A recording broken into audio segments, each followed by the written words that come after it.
Vamos iniciar a noite de hoje, né? Celebrando, né, o centenário da mecânica quântica, né?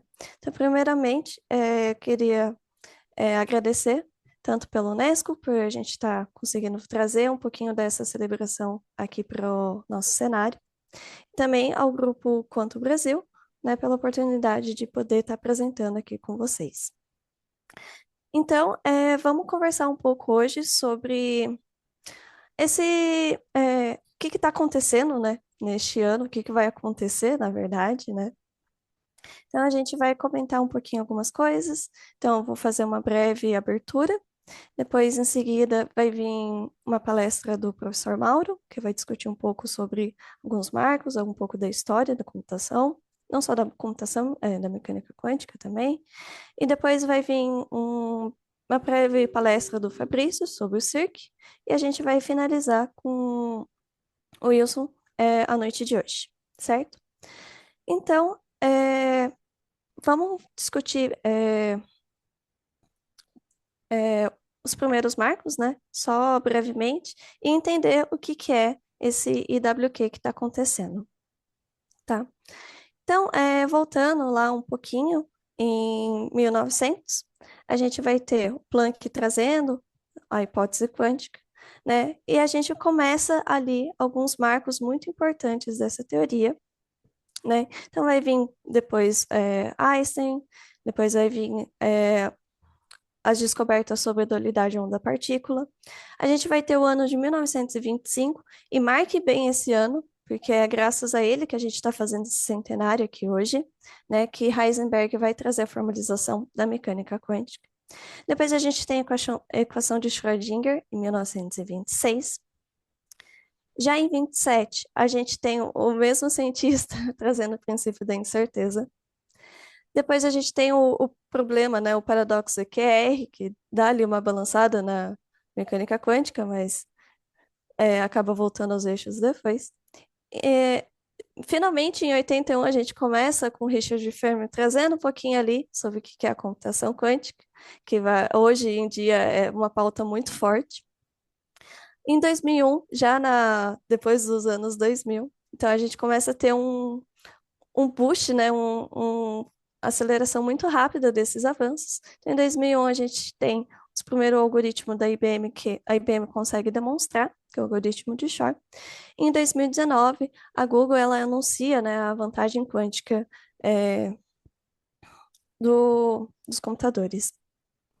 Então, mas tá, a gente chegou no ano de 2025, que a Unesco está trazendo aqui a International Year of Quantum Science and Technology. Tá, mas o que é esse ano, né?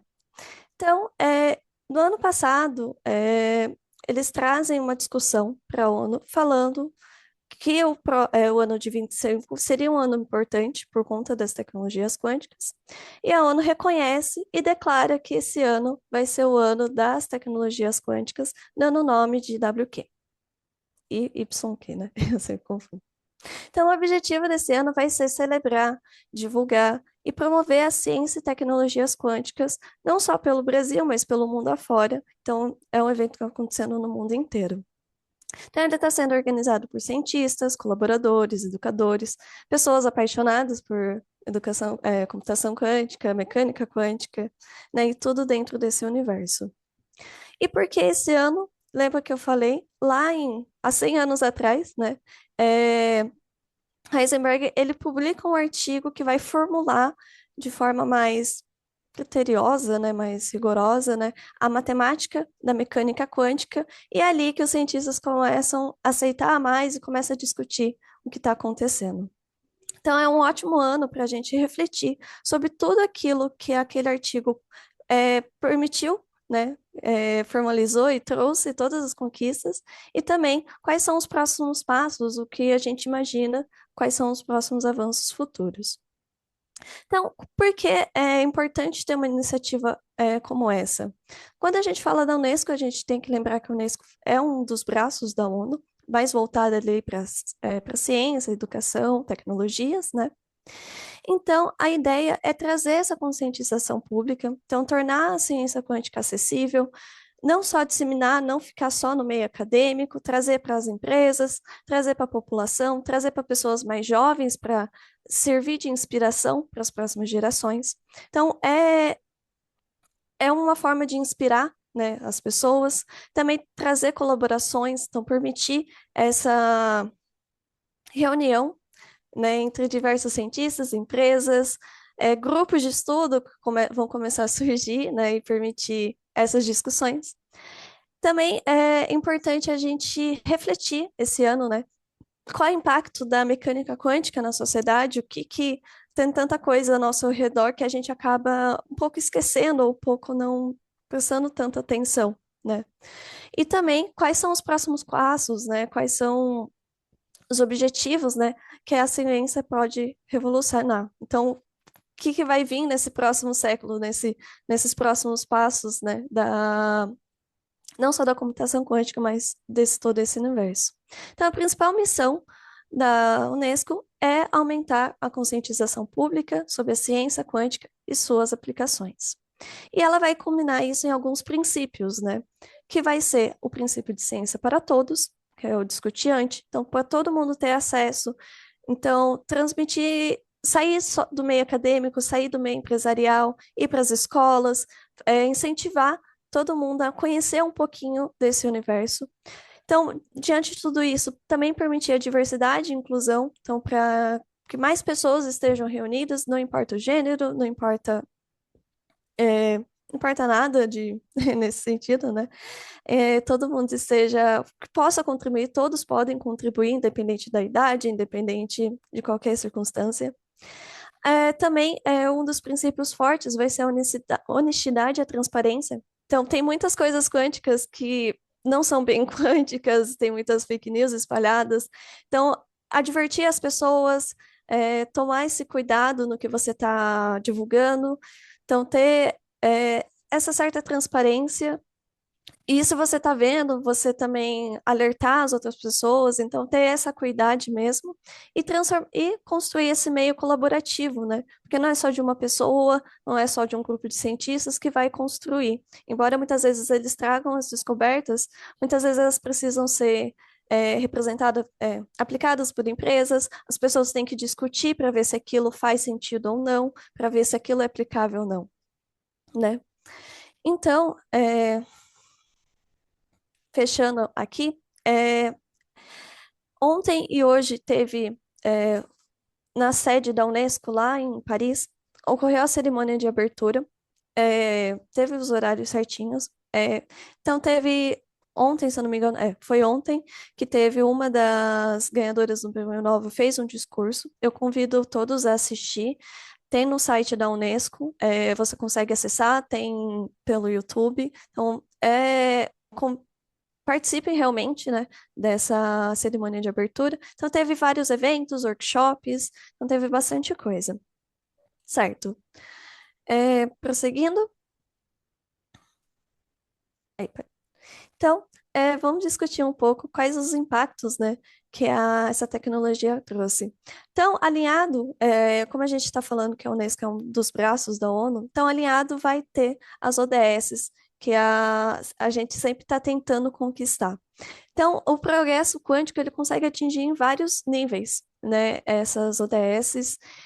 Então, a primeira delas vai ser a parte de saúde e bem-estar. Então, a computação, mecânica quântica, fotônica quântica, química quântica, ela permite avanços na parte de imagem, diagnóstico médico, também permite desenvolvimento de novas vacinas, e novos medicamentos. Então, ela está trazendo esse impacto por meio da educação, uma educação mais com uma certa equidade, né? E que atinja várias pessoas, uma educação de todos os níveis. Então, para garantir que essas soluções quânticas sejam acessíveis, para que elas sejam discutidas, a indústria e a infraestrutura, né, a ODS atrelada a isso. Então, a ciência quântica, ela permite desenvolver novos materiais, novas tecnologias para estar utilizando e melhorando o nosso dia a dia, dando prosseguimento, o crescimento econômico. Então, aqui a gente é muito forte a computação quântica, tanto para a proteção dos dados, quanto para a proteção das transações financeiras, ou entender melhor o mercado. Então, a computação quântica está trazendo, está impactando muito essa área. Também impactos, né, da ação climática para a gente conseguir monitorar melhor, ainda mais nos anos que a gente está passando de muita dificuldade, muito acontecimentos catastróficos, né, ambientais. Então, a computação quântica, a mecânica quântica, ela tem permitido fazer ali um monitoramento para a gente estar evitando problemas. E por fim, a pauta da energia limpa, que a engenharia quântica ela está permitindo a construção de células solares mais acessíveis para que mais pessoas consigam utilizá-las, que tenham maior eficiência energética e também permitir ali construir uma energia mais limpa. Tá. E os eventos, né, que está acontecendo. Então, como eu comentei, é um evento que não está acontecendo só no Brasil, está acontecendo no mundo inteiro. Os eventos em agosto, se não me engano, vão ter dois eventos na Bahia. Um deles vai ser uma conferência internacional de historiadores, que eles vão estar discutindo sobre é, física quântica e os impactos dela. Se eu não me engano, em março também vai estar acontecendo outro evento aqui no Brasil, com o Senai e Cimatec. Então, é sempre bom ficar de olho. Isso é só um pouco do que está acontecendo, tem muita mais. Se você... Como é que é a história da física quântica e algumas coisas que a gente observa ao ensinar física quântica, ao trafegar pela física quântica. Então é isso. Como chegamos até aqui?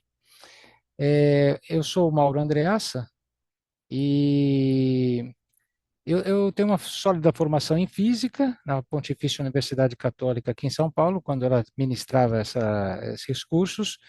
Eu tenho 46 anos de trabalho dentro da indústria. Eu trabalhei em várias áreas dentro da indústria. Eu tenho sempre a preocupação, justamente, de ver como é que as tecnologias quânticas vão mudar o mundo da indústria. Por isso que tanto eu quanto o Wilson estamos na ABNT, justamente no comitê que discute essas coisas. Em paralelo à minha carreira dentro de fábrica, eu comecei a dar aula e essa brincadeira já dura 26 anos. É bastante interessante e é difícil a gente aceitar a rotina do dia a dia, então a gente está sempre estudando, sempre procurando alguma coisa diferente, e hoje eu tenho a minha própria empresa e atuo como professor, consultor, instrutor, essas coisas, né? Conselheiro de empresas, faço mentoria de carreiras e tudo mais. A minha empresa é a Big Learning, né? Então estamos juntos nesse evento. Aqui no lado esquerdo inferior tem os dois QR Codes. Seria um prazer que vocês fizessem parte do meu networking. Então, à esquerda tem o QR Code do LinkedIn, à direita do Instagram. No final, eu volto com esses dois QR Codes. E a discussão começou assim com o Wilson. Eu falei assim, poxa, a gente está dando aula, a gente fala de alguns conceitos de física, a gente olha para os alunos e a gente pergunta assim, vocês entenderam? E normalmente eles respondem, sim, professor, eu entendi. E aí eu fico preocupado. Realmente eu fico preocupado, porque eu não entendo.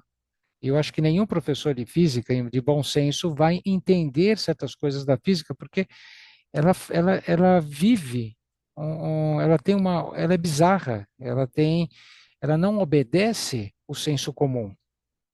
E realmente eu fico preocupado. Eu vou mostrar os conceitos que, quando eu explico e as pessoas falam que entendem, eu realmente fico gelado. Eu falo, puxa, será que entende mesmo?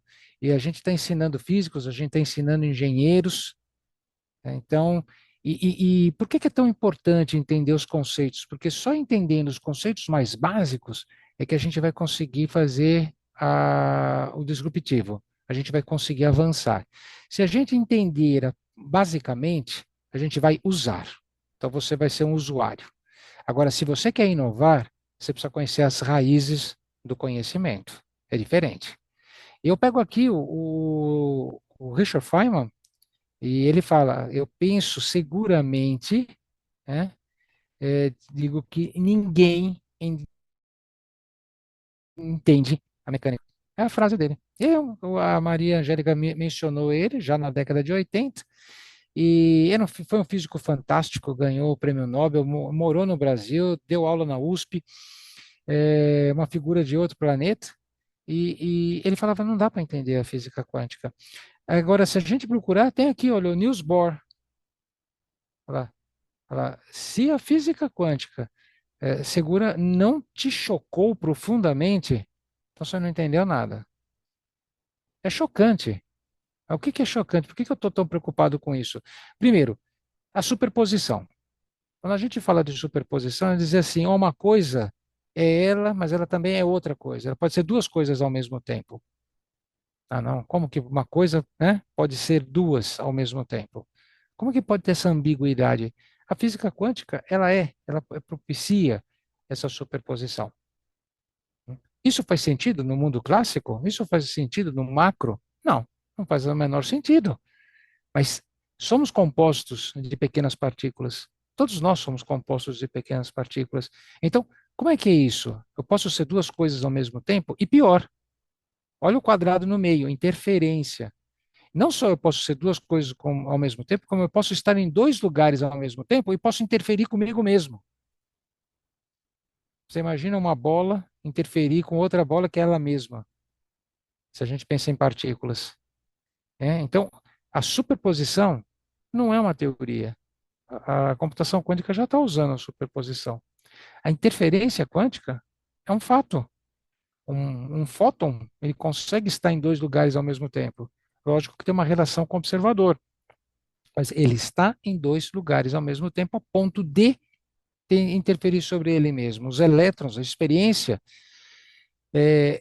clássica que foi feita, até você ter um single electron, um elétron por vez, caminhando rumo a uma tela, e aí você perceber que está tendo uma franja de interferência, aí você pergunta como é que um elétron único, solitário, está dando uma franja de interferência? Ele está interferindo com o quê? E a resposta é: está interferindo com ele. É muito difícil de entender isso. O emaranhamento é tão complexo que o próprio Einstein, que contribuiu com o efeito fotoelétrico, com a, e também com outros conceitos, quando chega no emaranhamento, ele fala assim, mas você quer dizer que existe uma não localidade? Alguma coisa está acontecendo simultaneamente aqui e em outro lugar, não importa a distância? Ele falou, isso não existe. Isso ele chamava ação fantasmagórica à distância. O Einstein, que tinha feito a teoria da relatividade restrita, generalizada, efeito movimento browniano, ele já tinha feito o fotoelétrico, que ele ganhou o prêmio Nobel, ele falava, isso aqui é fantasmagórico. Mas o pior é que funciona. E a gente usa, já estamos usando. Então, emaranhamento é um negócio que não dá para explicar. No senso clássico, não dá para explicar. Então, eu acho que todo mundo, quando um professor explica isso, tem que falar assim: meu Deus, não estou entendendo nada. Aí eu fico satisfeito. Falo, que bom, não está entendendo nada, estamos na mesma página, porque faz tempo que eu estou tentando entender alguma coisa e não consigo. E aí eu pensei aqui, é, por que 1925? E a Maria Angélica já deu um começo aí. É, a mecânica matricial. Não foi o princípio da incerteza de Heisenberg. Outra coisa que também é muito complicado de você aceitar, né? Que você tem uma limitação, né? De entendimento que não é o equipamento. Muita gente pensa, incerteza por causa que o meu equipamento não é bom o suficiente. Não, essa incerteza é intrínseca da matéria, no micro, né? E aí ele pensou no átomo, o Heisenberg pensou em um átomo, cada camada, como se fosse uma mola e uma massa, como se fosse pequenos ressonadores, como se fossem pequenos sistemas de vibração. E ele estabelece uma mecânica matricial para tudo isso.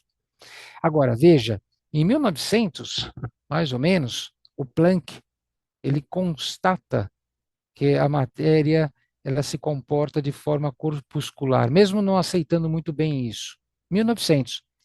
Então, quando o Werner Heisenberg, né, formula isso em 1925, e o Werner Heisenberg nasceu em 1921, Isso quer dizer que o Werner Heisenberg tinha menos de 24 anos quando ele formulou a mecânica matricial. Um garoto de 24 anos, ele criou todo o arsenal matemático pela primeira vez, e é isso que nós estamos comemorando.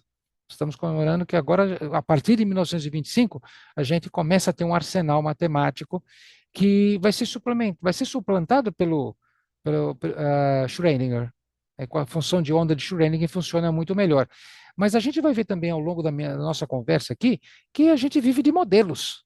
Então, a mecânica matricial foi um ótimo modelo, foi o grande pontapé inicial para a gente conseguir falar de física e quântica. E a mecânica matricial, ela nasce do Heisenberg e do Born e do Jordan.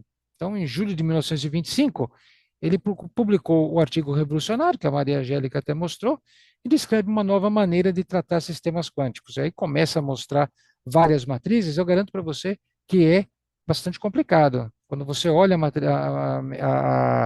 a física, a mecânica quântica matricial, você dá graças a Deus que o Schrödinger deu um jeito nisso, porque embora também a equação de Schrödinger tenha no mínimo 5 interpretações, até filósofos entram nessa para tentar interpretar o que é um número imaginário que existe na equação de Schrödinger, que ainda não está totalmente mastigado isso, ele ainda é mais fácil de tratar do que a mecânica matricial do Heisenberg, mas o mérito todo de ter começado.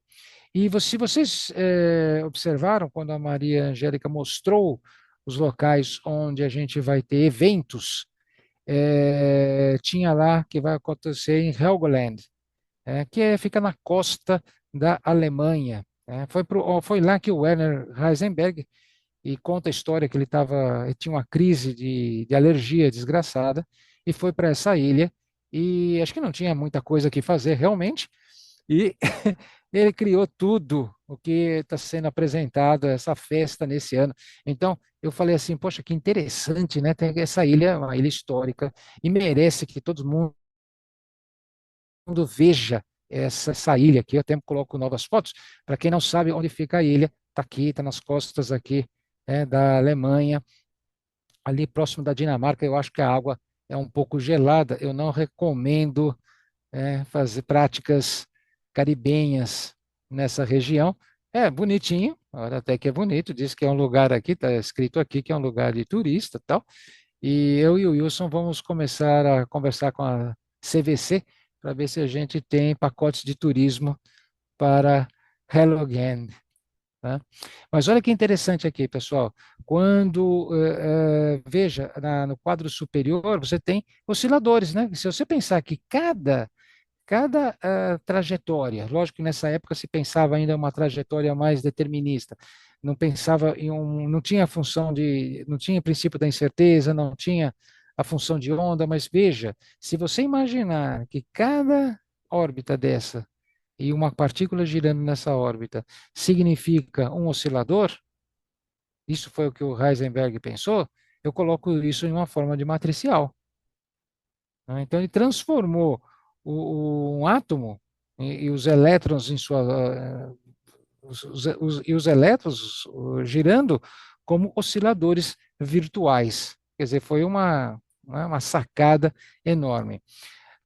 Em janeiro de 1925, o Wolfgang Pauli, ele propôs o princípio da exclusão de Pauli, aí ajudou bastante, né? O férmion, surge aí o férmion, tem os bósons e tem os férmions, os elétrons são os férmions, eu não posso ter dois no mesmo estado. Ele faz o princípio da exclusão de Pauli, que todo mundo conhece até do ensino médio, que você tem que popular aí as órbitas, e você sabe que você tem que ter um spin down, up, porque eles não podem ocupar o mesmo espaço, e a gente aprendeu tudo isso.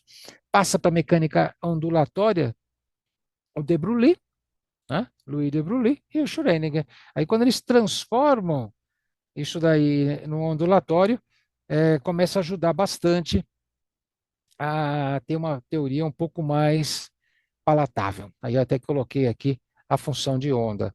Então, a teoria quântica começa lá em 1900, né? Então começa com Planck, né? E vai embora até o nascimento em 1925, então por isso que ele é considerado o nascimento da mecânica quântica, pois as formulações matemáticas foram mais rigorosas a partir dessa data. Ah, e aí eu falei, vamos, em vez de a gente começar a querer falar realmente da física e entrar em detalhes de funcionamento do átomo e cálculos, eu falei assim, vamos começar a falar pelo começo. E aí eu propus para o Wilson, e eu recomendo para todos vocês, é fantástico, Carlo Rovelli, e a gente perde aqui, pega o primeiro capítulo e é mais ou menos isso que a gente está falando hoje. Mas realmente eu reconheço, foge um pouco, né, daquela cultura americana, anglo-saxônica, e entra com o italiano, ele mostra, ele levanta a questão do tempo, o que, que é o tempo também é outra coisa maravilhosa. E o livro do Rovelli fala, mostra que o ser humano, ao longo da trajetória dele, ele vai se dando conta do quanto pequeno ele é, quando ele começa cada vez mais a jogar a luz para o nascimento, para o Big Bang. E a gente sabe que o James Webb, o observatório, está mostrando isso o tempo todo. Está mostrando, está jogando a gente lá para o início de tudo. A gente já enxerga 320 milhões de anos após o Big Bang, que realmente é muito, muito rápido, muito, muito próximo do Big Bang, se a gente considerar 13,8 bilhões de anos no total. Então, a gente está cada vez mais enxergando o passado. E essa frase aqui é do Carl Sagan, está no livro dele, um pálido ponto azul. Esse pontinho aí foi observado, também esse pontinho aí somos nós. Então, nós não somos nada no universo.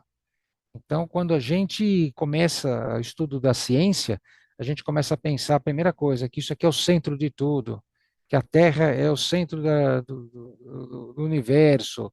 E aí, com o passar das pesquisas, e aí com a hora que a gente abre mão, e o Rovelli fala isso muito comicamente, né? Quando a gente abre mão de um monte de deuses, do politeísmo, quando a gente começa a abrir mão de um monte dessas coisas, e todas as civilizações têm sua história, cosmogênese, né? A cosmogonia de cada civilização.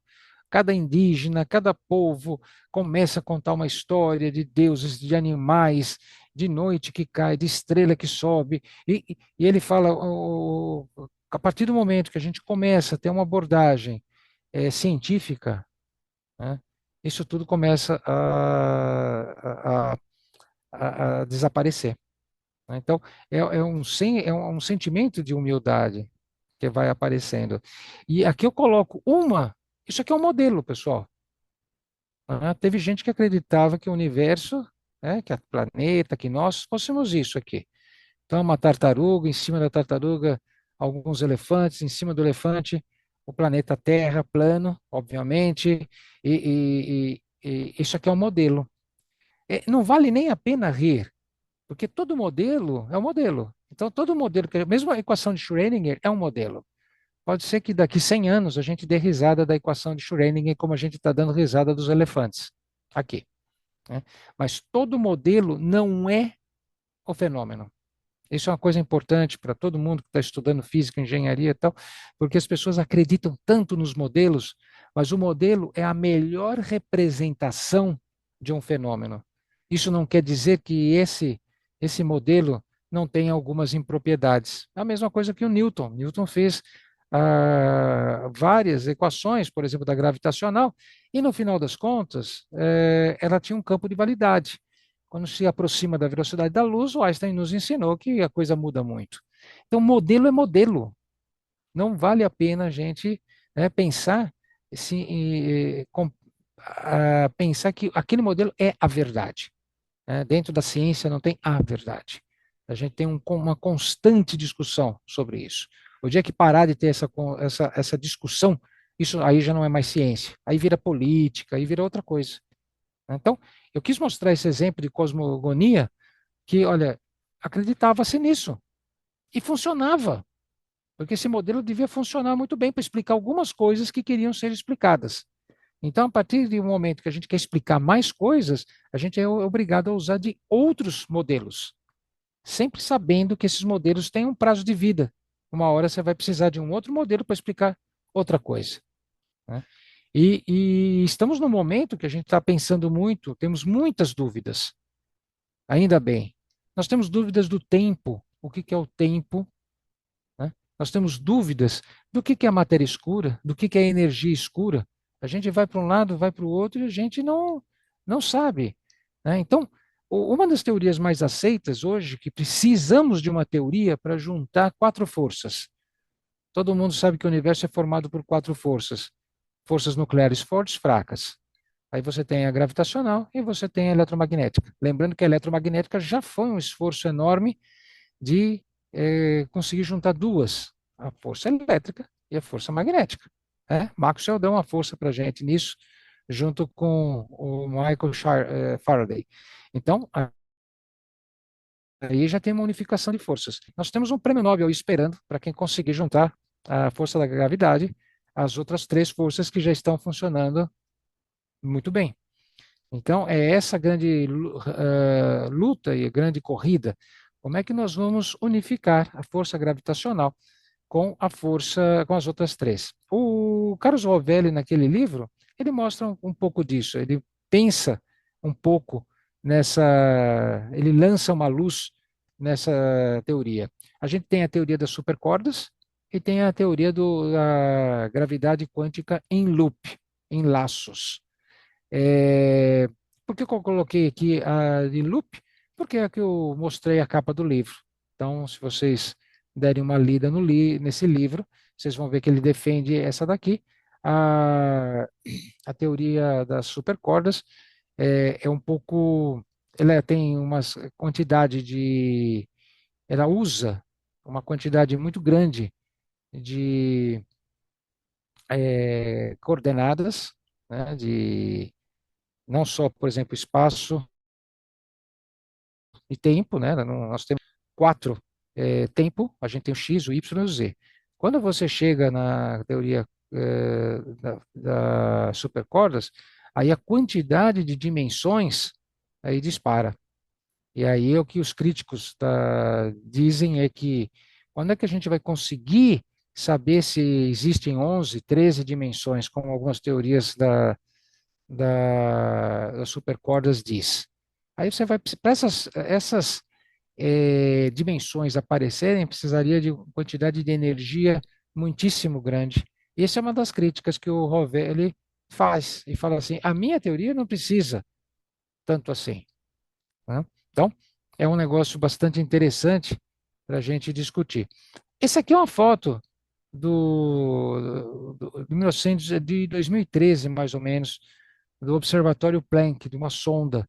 Então, aqui ele mostra o universo e mostra os pontos frios e pontos mais quentes, obviamente azul e vermelho ou amarelo, e mostra as flutuações. Mas tem coisa que a gente não consegue entender. Por que que essa flutuação não é tão homogênea como se poderia supor que fosse? Se tem falhas nessa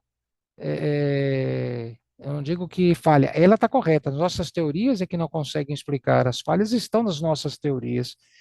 Então, são coisas que ainda estão para serem descobertas. E é por isso que todo mundo está aqui, a maioria que está aqui, está enraizado no estudo da ciência, porque tem muita coisa a ser descoberta, né? Tem muita coisa para a gente fazer ainda.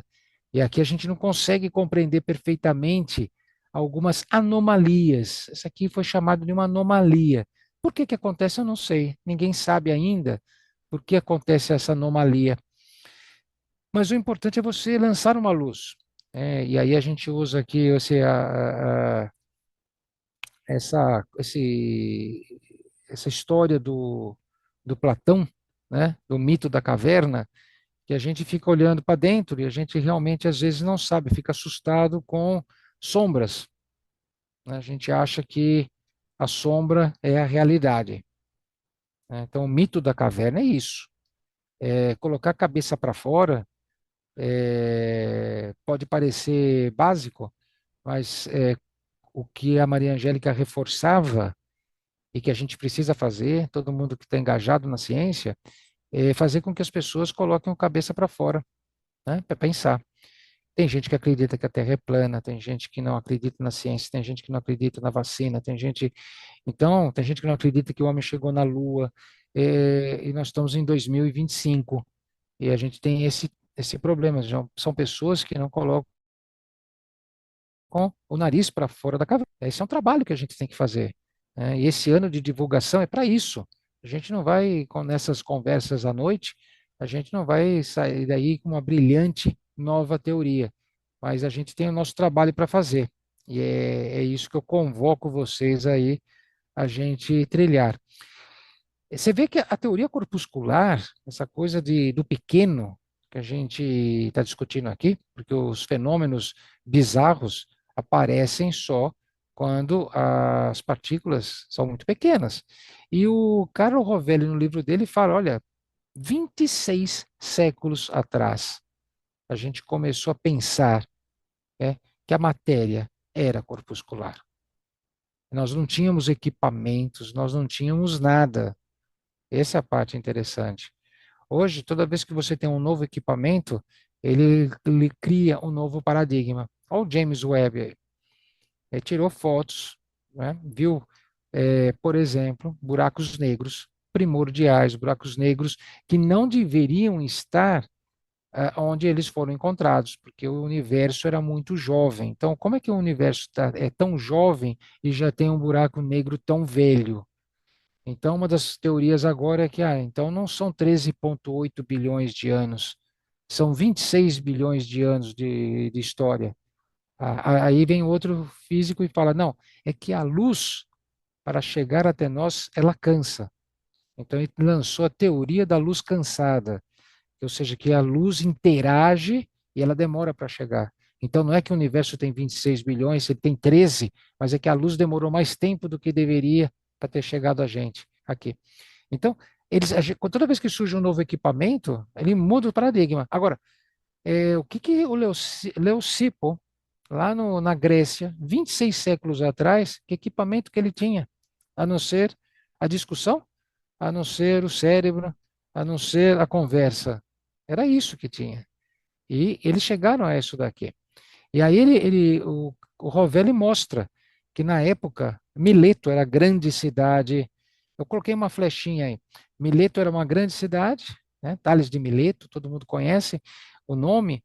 Então Mileto era grande centro de referência científica e o Mileto começa a ter uma série de conflitos políticos e os pensadores fogem para Abdera. E o Leucipo, é um deles. E por que que isso é importante? Porque em Abdera ele consegue ter um aluno, e esse aluno chamava Demócrito.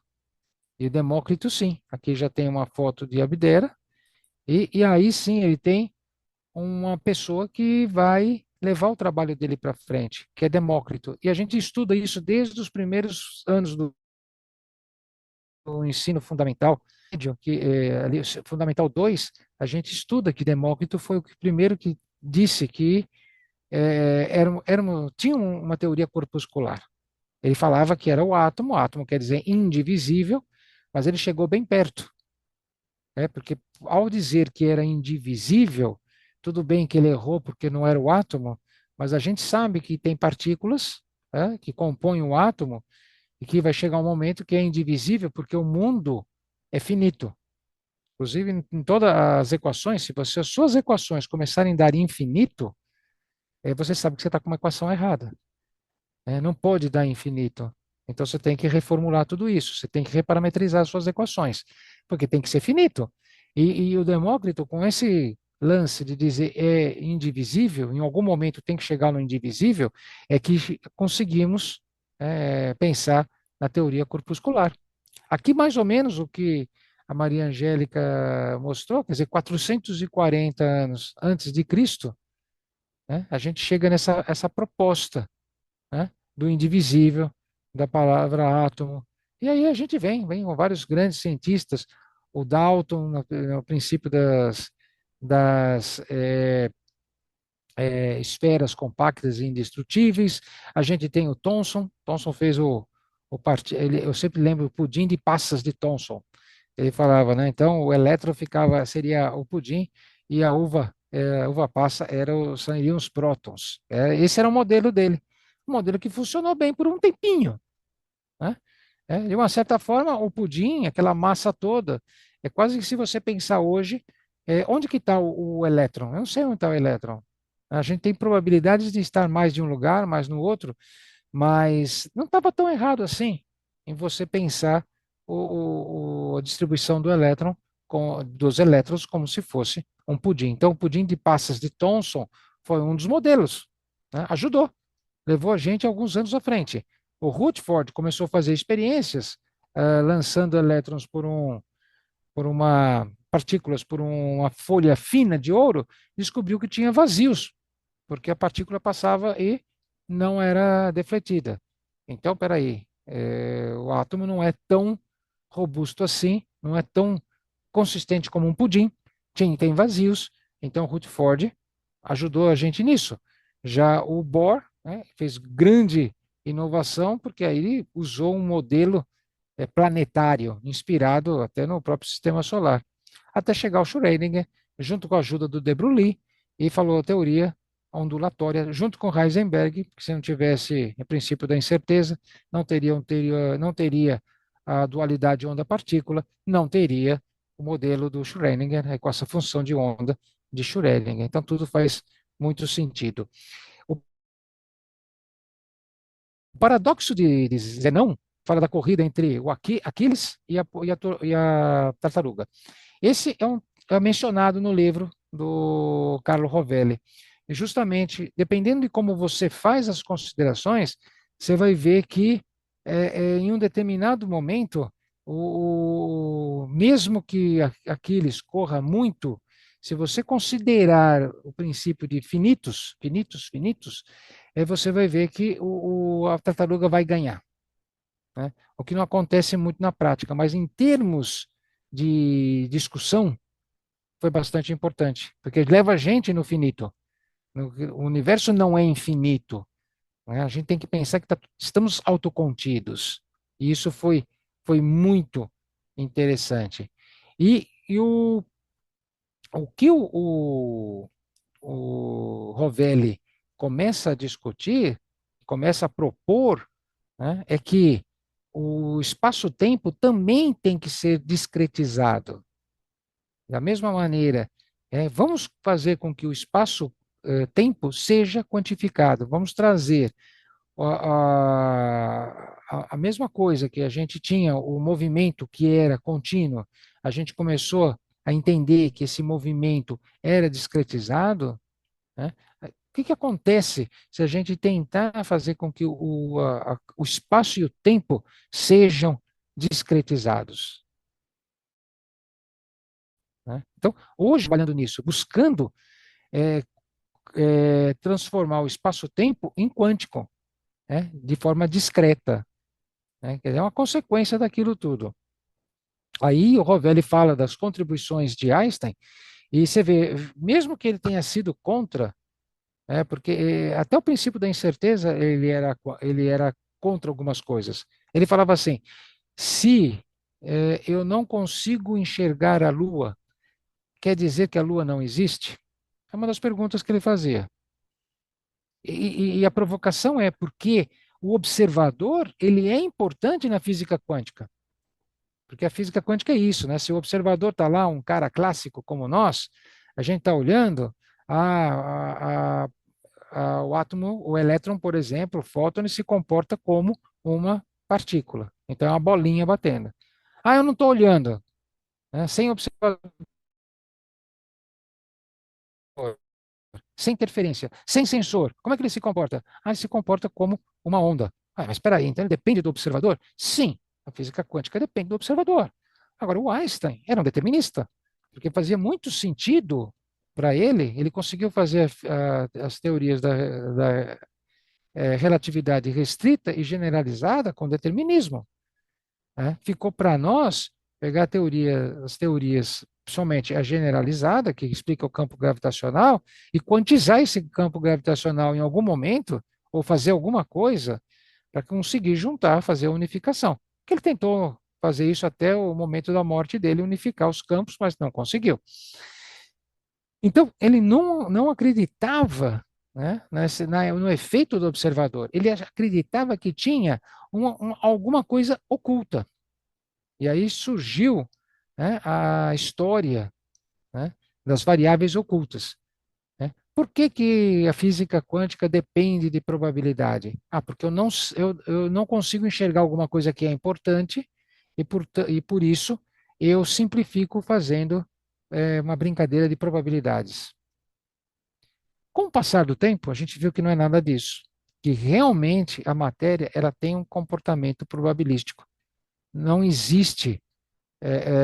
David Bohm foi um dos físicos que tentou trabalhar nas variáveis ocultas. E não existem essas variáveis ocultas, ou pelo menos até agora a gente não conseguiu entender isso daí. Então, não é que a física quântica é probabilística porque eu deixo de saber alguma coisa. É bem diferente.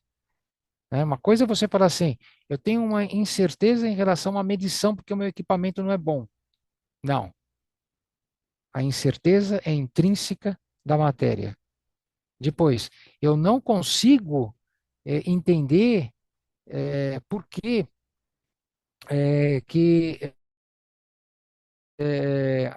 eu tenho áreas onde o elétron tem maior probabilidade de estar. Então é porque eu desconheço alguma coisa. E aí a resposta é não. Não é porque você desconhece, é porque a matéria, tanto quanto a gente aprendeu até hoje, tanto quanto foi pesquisado até hoje, a matéria ela tem um caráter probabilístico. Então, a função de onda de Schrödinger, aí vem Max Born, e aí ele mostra que a função densidade de probabilidade, ele transforma, ele explica a função de onda de Schrödinger como a densidade de probabilidade de você encontrar um elétron em um determinado local. Né? Então, tudo está caindo no estatístico.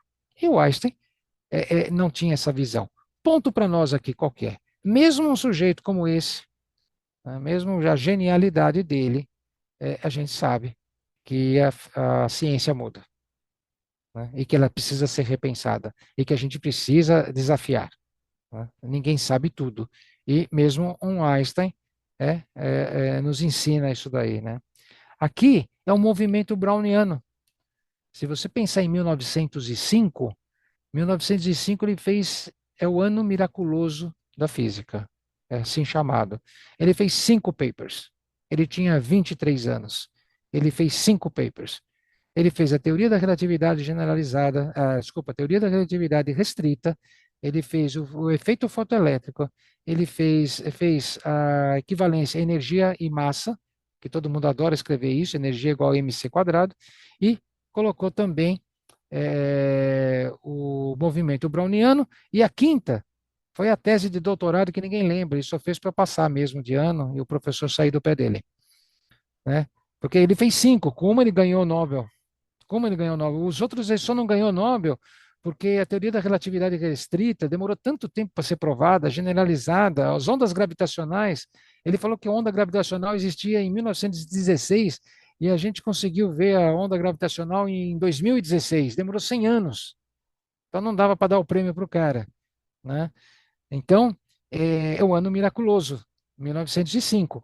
E o que vocês estão vendo aqui é o movimento browniano, né, que também dentro do micro, ele já estudava isso. Isso começou a mudar a mentalidade. Então, ele fez o efeito fotoelétrico, ele fez o movimento browniano, ele explicou tudo isso, e mesmo assim, lá na frente, ele teve sérias discussões aí em relação a, ao determinismo.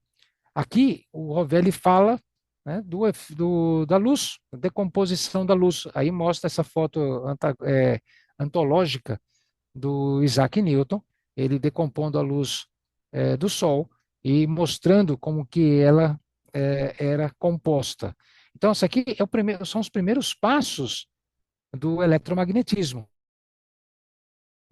Então, a gente já estava avançando aqui a ponto de mostrar o eletromagnetismo.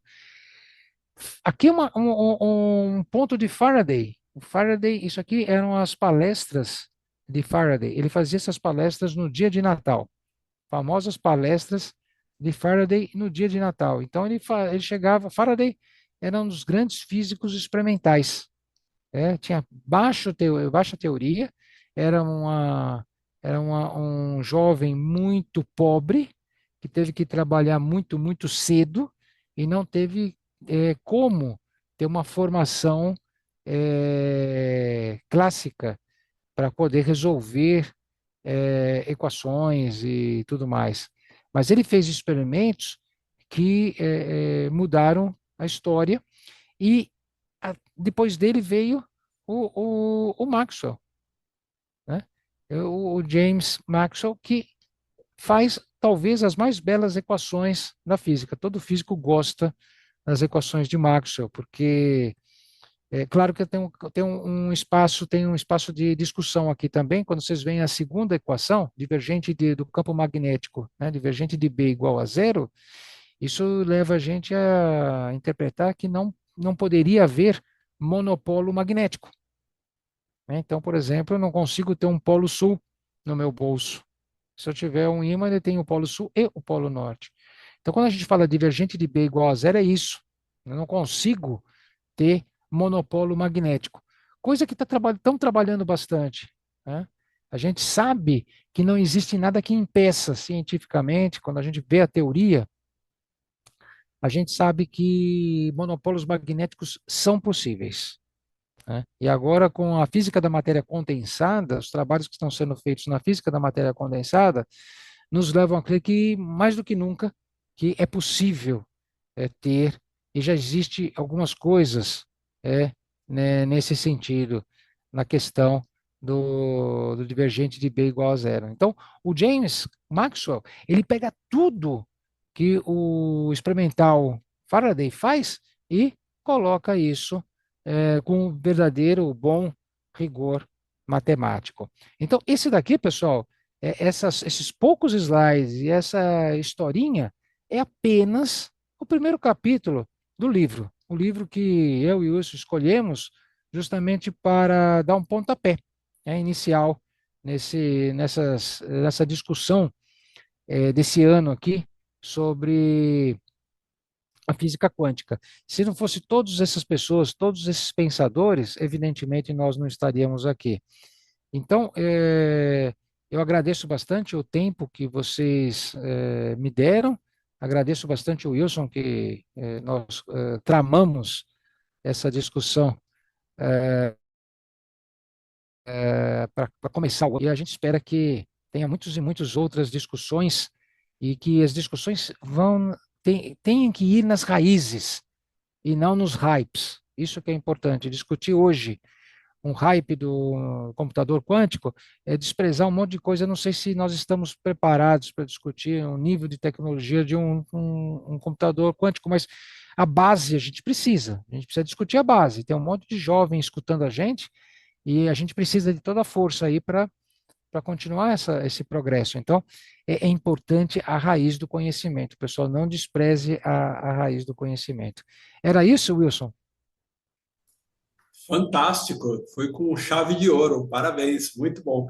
Pessoal, espero que vocês tenham gostado. Aí estão os contatos do Mauro, né? Fiquem à vontade para conversar com ele, né? Assim como eu, todo o time aqui, nós estamos sempre dispostos a compartilhar, aprender, mais aprender, né, do que ensinar, né, Mauro? E a gente está aí à disposição. Muito obrigado, Mauro. Parabéns pela sua apresentação. Legal, obrigado, Wilson. Obrigado a Maria Angélica, que fez a abertura, e o Fabrício. Um abraço. Estou aqui conectado. Perfeito. Bom, vou chamar o Fabrício agora, ele vai dar sequência aqui à apresentação. Fabrício, a bola é sua ou a tela é sua, né? Tranquilo.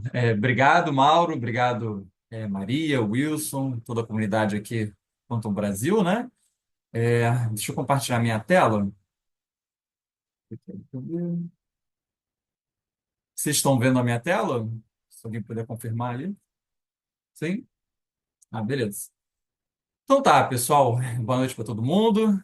Estamos aqui já no contexto, né, dessa evolução quântica toda, né? E agora a gente vai dar um pulo para o Cirque, né? Enfim, o que que é o Cirque, o que que é essa sopa de letrinhas, né? A minha ideia aqui hoje é a gente fazer um workshop, né? Então, vai ser uma atividade prática. Então, a melhor forma de vocês aproveitarem essa apresentação que eu vou fazer, né, esse workshop, é que vocês, de alguma forma, se organizem para fazer junto comigo, né? Então, a gente não vai usar nenhum programa que precisa ser instalado, mas um navegador, Google Chrome, um Gmail, né, para poder acessar o Jupyter Notebook da Google, né, eles são necessários. Caso vocês não tenham como acompanhar, ou estejam assistindo no celular, etc., depois vocês podem ver, né, na gravação e seguir, né, o passo a passo, porque esse tipo de coisa, tecnologia, a gente aprende muito com prática, né? A gente precisa molhar os dedos, né, e colocar assim as mãozinhas para poder fazer. Bom, feito esses disclaimers, né? Esse workshop aqui, ele é um workshop gamificado, certo? Em que a gente vai falar um pouco então sobre o Cirque. Então, Cirque, né, essa palavrinha, ela vem justamente uma brincadeira de circuito, né? Circuit, né, em inglês. E o que que é isso, né? Primeiro, eu vou falar aqui a agenda, né? O que que eu vou falar hoje? O que que é o Cirque? Para que que serve o Cirque? Como utilizar o Cirque? Vamos ter o nosso primeiro contato prático com o Cirque. Vamos fazer a nossa primeira programação com o Cirque. Vamos utilizar o Google Colab, né, com o Jupyter Notebook, que é um tipo de Jupyter Notebook para fazermos essa parte prática, né? E vamos programar aqui alguns circuitinhos quânticos, né? Então, tudo bem. Então, vamos começar com essa introdução, né? De o que que é o Cirque, né? Exatamente. Uh, Cirque, né? Ele é um framework da Google. O que que é um framework? Um framework, vocês podem ter em mente, né, para quem não é de computação, informática, né, e etc., né? Framework é um conjunto de ferramentas, né? Então, vocês podem imaginar ali uma caixinha de ferramentas, né, que faz um monte de coisa, né? Então, isso é um framework. Então, o Cirque é um framework, né, de código aberto, software livre, etc., da Google, desenvolvido para que possamos programar computadores quânticos chamados NISQ, né? NISQ são esses computadores quânticos que nós temos acesso hoje em dia, que são ainda computadores ruidosos, né? São computadores que têm ainda necessidade de correção de erros, né? Então, esses são os computadores NISQ. O NISQ, ele é implementado em Python, né? Então, a linguagem base do NISQ é o Python, e a gente utiliza, né, então, essa dobradinha, né, Python Cirque, né, para escrever, manipular circuitos, né, e fazer tudo que a gente vai ver aqui em frente. E como é que começou o Cirque, né? A Google, ela tem diversas divisões de tecnologia, né, e entre elas ela tem a Google AI Quantum, né, que justamente se debruça, né, sobre essas questões quânticas e também de inteligência artificial. Então, lá em 2018, quase 7 anos atrás, o Cirque ele foi desenvolvido, né, por essa equipe, né, e foi anunciado durante o Workshop Internacional de Software Quântico e Quantum Machine Learning. Então, já tem aí quase 7 anos, né, e durante esse tempo, esse framework ele se desenvolveu, né, ele tem já bastante coisa, né, e ele possui uma extensa biblioteca, muitas ferramentas, muitas coisas que podem ser feitas, tá? Eu tenho aqui alguns links de referência que eu vou até abrir aqui para vocês poderem dar uma olhadinha. Primeiro que eu gostaria que vocês vissem, né, é esse aqui, eu vou até botar aqui do ladinho, que são todos os símbolos, né, todos os comandos que tem o Cirque, né? Então, se a gente descer aqui um pouquinho, vocês vão ver que a coisa é bem extensa, né? Ah, vou até acelerar aqui um pouquinho, senão eu vou ficar meia hora descendo isso aqui tudo, né? Então, olha só, temos isso aqui tudo, certo? Só para vocês entenderem que o Cirque ele é muito completo. E cada comandinho desse aqui, se vocês clicarem, né, nesse manual, vocês vão ler, vai ter um texto explicando o conceito, como que você implementa em alguma IDE, né, ou no Jupyter Notebook, vai explicar, enfim, todo o conhecimento relativo àquele comando, né? Aqui eu cliquei só em um, vocês podem ver que é bastante coisa, né? Enfim. Então, isso eu trouxe, né, para vocês entenderem que o Cirque ele já é um framework bem completo, bem complexo, né? Se vocês navegarem aqui na página da Google Quantum AI, né, e vierem aqui do lado esquerdo, aqui eu botei no All Symbols, né? Mas temos também símbolos para diversas plataformas, né? Tem o da Google, mas tem do IonQ, o Pascal, o Rigetti, etc. Mas eu vou falar um pouquinho disso um pouquinho mais à frente. Então, temos esse material de referência. Obviamente, não temos como varrer isso aqui tudo num workshop, que é coisa demais, né? Então, nosso objetivo aqui hoje é a gente ver uma introdução, né? Uma parte inicial. Ok. Outro link interessante, né, é o GitHub, né? Então, como eu falei, está tudo aberto, né? Então, quem quiser contribuir, etc., estudar, né, o CIRC, vocês podem ver que tem contribuições, ó, de 3 horas atrás, semana passada, 5 dias atrás. Existem por volta de 200 pessoas que contribuem ativamente, né, no desenvolvimento do CIRC. Vocês podem aqui baixar no computador de vocês, né? E, enfim, tem uns tutoriaizinhos aqui, uns textos interessantes, né? Mas, então, é um framework que está ativo, né? Está com bastante desenvolvimento. E outra coisa interessante, nesse linkzinho aqui, o time da Quanto AI, ela faz reuniões semanais ou quinzenais, dependendo do mês, né? Que são abertas para quem quiser participar, onde eles discutem os projetos, né? Então tem esse linkzinho aqui, caso alguém tenha interesse. Se vocês clicarem, vocês ainda não vão conseguir acessar, e vocês têm que pedir participação no grupo aqui, né? E entrar em contato lá com o pessoal, mas, enfim, existe essa possibilidade para quem quiser, adentrar mais no framework, né? Então tá. Esses links todos são interessantes para vocês darem uma estudadinha, né? Como eu falei, o CIRC ele é implementado 91,8% em Python. Então, quem conhece Python, quem, enfim, tem esse desenvolvimento em Python, o CIRC ele vai aproveitar disso, né? Outra coisa que eu vou supor aqui hoje, alguns conhecimentos básicos de computação quântica, tipo qubit, tipo superposição, tipo algumas coisas para não ter que explicar tanto o conceito, né? Quem tiver alguma dúvida depois pode fazer alguma pesquisa ou a gente pode trocar uma ideia, mas a minha discussão hoje vai ser mais em cima do framework do CIRC. Tudo bem. O CIRC, ele também possui um conjunto de ferramentas integradas que são muito interessantes e que vão variar de acordo com a sua necessidade. Então, a gente tem esse quadrinho aqui, né, ali no GitHub deles, que vai poder orientar vocês de acordo com o interesse de vocês. Então, se vocês quiserem desenvolver algoritmos quânticos, o Qualtron é uma ferramenta boa para atuar junto com o CIRC. Se vocês querem desenvolver circuitos maiores e muita simulação, o QSIM. Se vocês querem utilizar circuitos com milhares de qubits e operações Clifford, temos o STEAM. Se vocês querem utilizar a parte de ciência de materiais, a parte de química, né, química quântica, etc., temos o OpenFermion, que tem até a ver com a palestra que o Mauro falou, né, sobre os sistemas fermiônicos, né? Quem quiser aprender um pouco mais ou se desenvolver ou trabalhar, né, com a parte de Quantum Machine Learning, temos o TensorFlow Quantum. E quem quiser fazer, né, a parte de experimentos, a gente tem o ReCirc. Então, todas essas são ferramentas integradas ao CIRC, tá? E dependendo do uso, a gente usa mais uma ou outra. Então, tudo bem. O que acontece? O CIRC ele faz parte do ecossistema da Google, dentro daquele roadmap da Google de desenvolvimento de computação quântica. A Google ela já está desenvolvendo computadores quânticos há muitos anos, né? Os mais famosinhos processadores, né? E computadores quânticos por consequência foram o Foxtail, o Bristol Cone, o Sycamore e tivemos ali em dezembro do ano passado, né, o Willow, né? Para quem não viu a chamada do Willow, é um videozinho interessante, né? Tem aqui um printzinho de um diretor lá deles apresentando que justamente ganhou muitas manchetes, né, ao redor do mundo, né, pela potência toda, né, dele, né, e etc. E a Google já tinha também dito, né, que tinha atingido a supremacia quântica, né, através do Sycamore em 2019.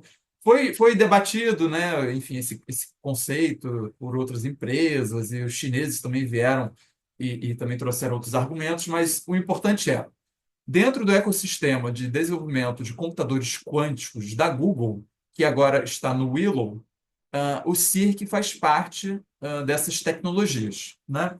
Para o Willow especificamente, a gente ainda não tem tanto acesso, mas para o Sycamore a gente tem, tá? Então, vale depois dar uma olhadinha melhor no roadmap da Google e saber que o CIRC está integrado nesse role. E o que mais que o Circuit pode fazer?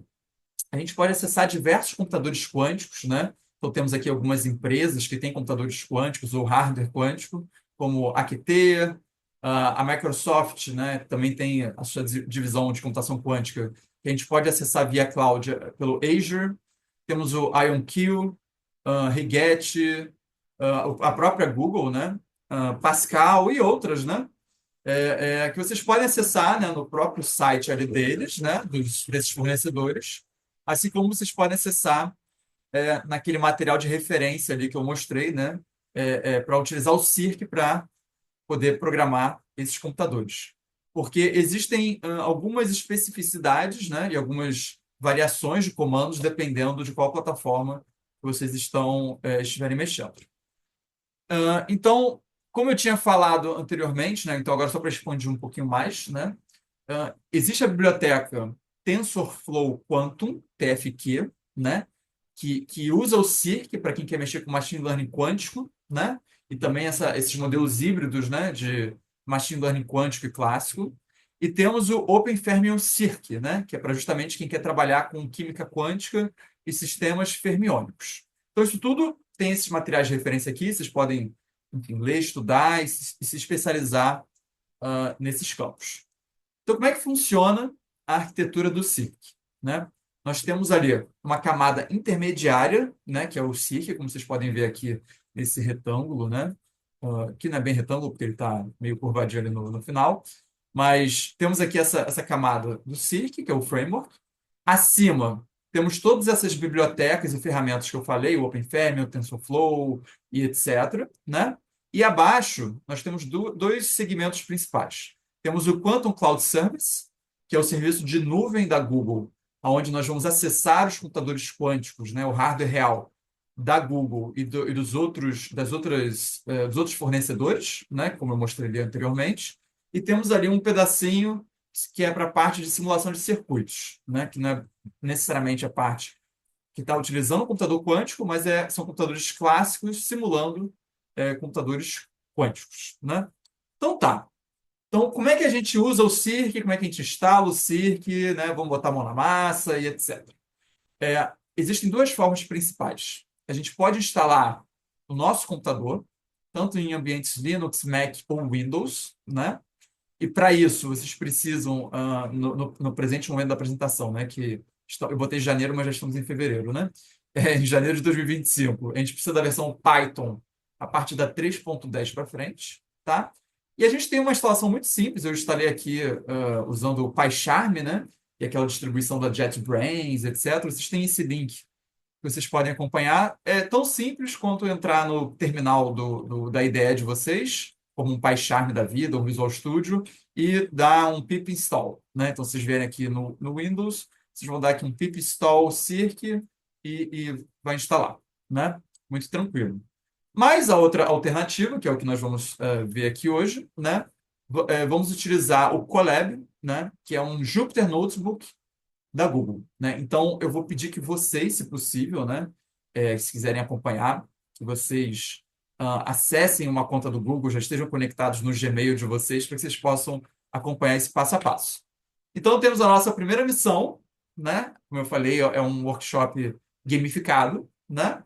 E essa primeira missão consiste em vocês fazerem o login na conta do Gmail de vocês, vocês entrarem no Google Colab, que é esse link daqui, clicarem no botãozinho Novo Notebook. Eu vou botar no chat, né, esse botãozinho, e vou fazer aqui junto com vocês. Eu só não estou vendo a janelinha do chat, que está apagada aqui para mim.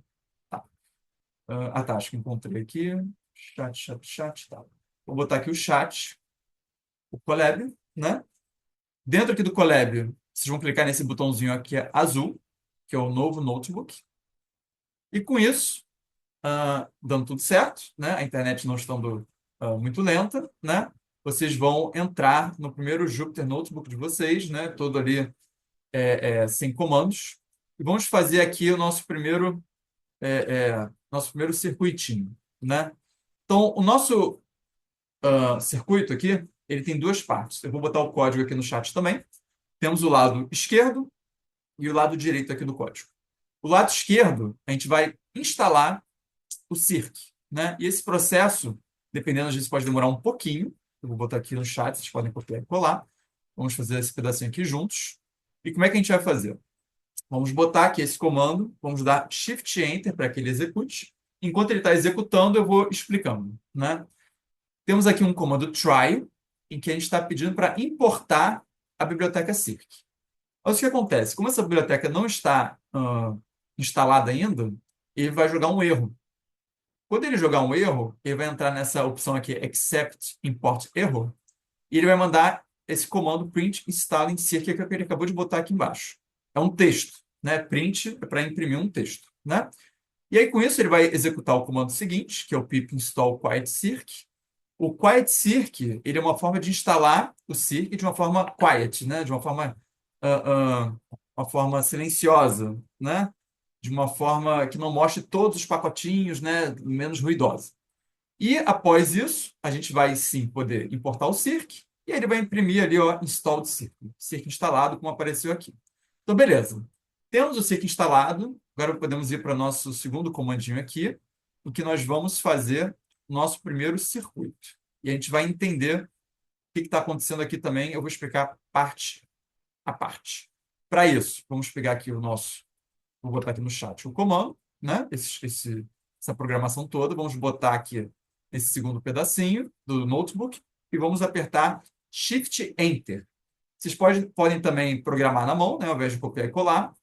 A gente vai entender cada linha dessa, porque eu vou explicar nos slides seguintes o que cada parte dessa faz. Mas, só para a gente ter aqui um overview, né, nesse momento, a gente está aqui, basicamente, no início, criando um qubit, né? Estamos aqui inicializando um circuito. Estamos, dentro desse circuito, aplicando uma porta lógica quântica nele. Estamos fazendo uma medição. Estamos imprimindo aqui o circuito, aplicando um simulador e rodando aqui um simulator run, um número de repetições que, no caso, são 20, né? Tem aqui um textozinho para explicar em mais alto nível, né? Mas o objetivo é que vocês tenham um circuito como tem essa figura aqui do lado. Lembrando que vocês têm que apertar o Shift Enter para executar esse circuito, tá? A gente vai explicar e esmiuçar como é que a gente cria o qubit, o circuito, etc. O objetivo desse momento aqui é só a gente molhar os dedos para ser o nosso Olá Mundo, né? É a gente criar o nosso primeiro circuitinho, né? Mas, enfim, vamos, então, espero que vocês tenham feito isso, né? E, tendo feito isso, vocês desbloquearam aqui o selo, que é o selo Aprendiz do Circ, né? É o selo Colab. E vocês ganharam 3 qubits para o processador quântico aí de vocês, tá? Então, beleza. Então, vamos entender um pouco mais como é que funciona, né, esse sisteminha. A gente tem 5 componentes principais no Circ. O primeiro são os qubits e registradores. A gente vai falar mais da parte dos qubits. O segundo são as portas lógicas quânticas, né, os gates. O terceiro são os circuitos quânticos. O quarto são os momentos ou os moments, que a gente vai entender também um pouquinho depois melhor. E o quinto são os simuladores quânticos ou o hardware real, né, que são os computadores em si. A gente vai entrar em cada um desses pontos para entender melhor, usando o Circ. E o importante é a gente entender que todo programa do Circ, ele segue 4 etapas principais, né? Tem um fluxo, né? Que é o quê? Primeiro, a definição de qubits. Vocês podem ver, caso vocês tenham feito esse exemplo, que a gente coloca os qubits ali no início. Depois, a criação das portas lógicas, né, que estão atuando nesses qubits e a criação dos circuitos. Nós executamos, né, ou no simulador, ou no hardware, etc. E, por fim, uma leitura de resultados. Então, temos esses 4 passos, né, que vamos seguir para fazer os nossos circuitinhos. Então, tudo bem. Então, vamos começar do início. Primeira coisa, os qubits, né?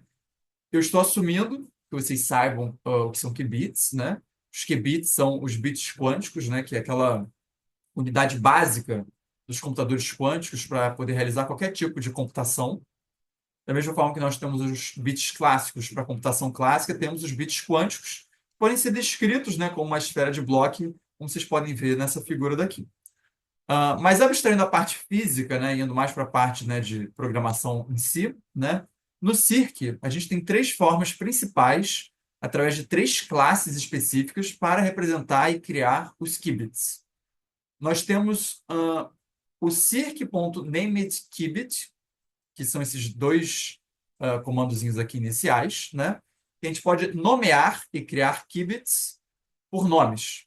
Então, como é que funciona? A gente vai criar aqui um qubit, que é 0, e vamos criar esse comando circ.namedQubit, e vamos colocar dentro, entre parênteses, com chave simples, o nome que a gente quer.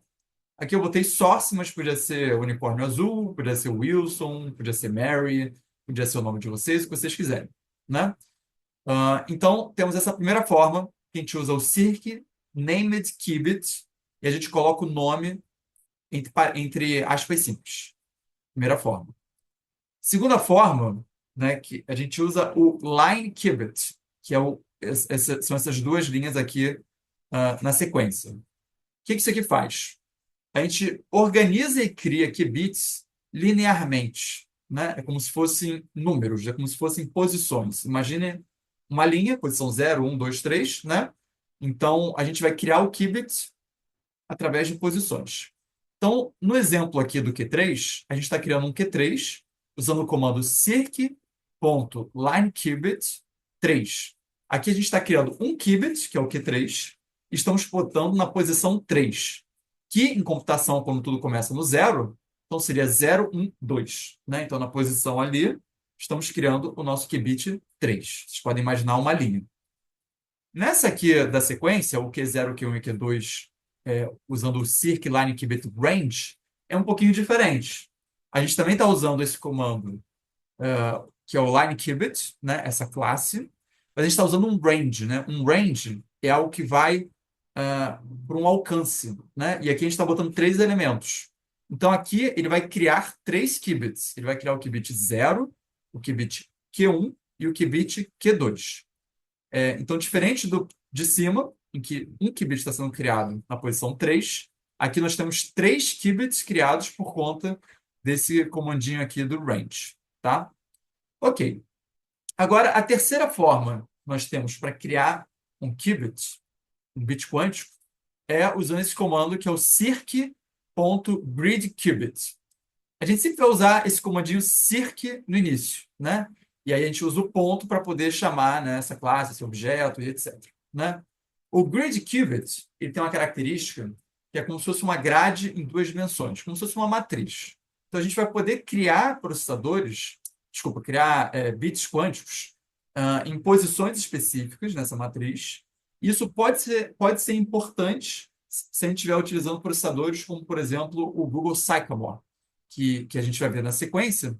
Ele possui um conjunto de qubits mapeados. Então, você saber a posição do qubit que você quer inicializar pode ser interessante em alguns casos. E para esses casos, nós temos esse comando que é o gridQubit, circ.gridQubit. E a gente coloca entre parênteses, né, a posição dele. Então tá. 3 formas, 3 classes. NameQubit, coloca o nome. LineQubit, ele enfileira, né, usando uma questão de posição. E o gridQubit, uma questão de matriz. Vamos ver aqui um exemplo. E eu vou botar aqui esse comando aqui para vocês também, né, no chat, que a gente vai ver o Sycamore, né, que é justamente esse antecessor do Willow, né, em ação. Vamos utilizar o mesmo notebook, né? Caso vocês criem um novo notebook, vocês vão precisar mandar instalar de novo com o pip install, com esse comando aqui da esquerda. Mas não façam isso, para a gente não precisar fazer tudo do zero. Mas se a gente botar aqui esse comandinho, o que vai acontecer? A gente vai importar o circ Google, né? Para a gente poder pegar os recursos da Google. E a gente vai imprimir aqui o Sycamore. Então, olha como é que o Sycamore funciona. Ele é justamente esse processador da Google, né? Esse computador quântico da Google, antecessor ao Willow, e ele tem essa aparênciazinha daqui. Vocês podem ver que ele é todo mapeado, né? E para esse caso aqui, é interessante a gente usar o comando de criação de qubits em grade, né? O gridQubit, colocando na posição ali da matriz dele. Então, temos aqui esse exemplo. Existe uma curiosidade interessante, né? Porque o Sycamore, se vocês forem contar aqui, né, ele tem 54 qubits disponíveis. Porém, a gente pode usar 53, porque enfim, apesar de ter sido criado com 54, um qubit, lá no desenvolvimento da Google, ele apresentou defeito. Então, disponíveis, né, são 53 qubits. Então, ok. Então, vimos como podemos inicializar qubits, bits quânticos, né, através do circ. Tanto até em processadores e computadores reais como o Sacmon. Vamos falar então agora um pouquinho sobre as portas lógicas quânticas, né, os gates, né? Como é que acontece? O que acontece, né? Os circuitos clássicos, né, de quem estuda eletrônica, né, etc., sabe que os transistores lá, etc., eles possuem portas lógicas, AND, NAND, etc., etc., né? Aqui na computação quântica, nós temos as portas lógicas quânticas, né? Que elas vão justamente manipular, atuar nesses bits quânticos, nos qubits, e vão ajudar a criar os nossos circuitos. Dentro do circ, a gente implementa uma porta lógica utilizando funções e classes, né, para apresentar transformações específicas. A gente vai ver cada uma dessas portas lógicas, vamos ver as principais, né?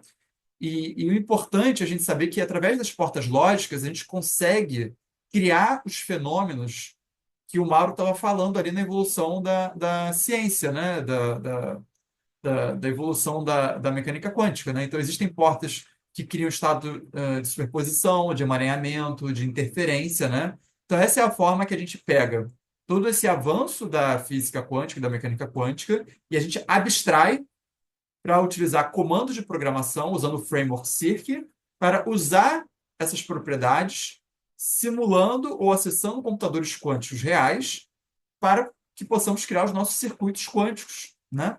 E dentro aqui do Cirq, a gente vai sempre utilizar, como vocês podem ver aqui em preto, né? O Cirq ponto, aqui tem uma porta que é a tofolha, mas vai ser Cirq ponto a porta lógica e os qubits lá dentro que a gente está atuando, e a gente vai dar um append num circuit, né? A gente vai anexar num circuito usando o comando append. Mas vamos primeiro ver as portas lógicas e depois a gente vai ver a parte do circuito. Eu separei aqui algumas das principais portas. Então, temos a porta Hadamard, que ela coloca um qubit em superposição. Como é que a gente faz? Vocês olharem aqui esse gráficozinho preto, né? Essa imagenzinha.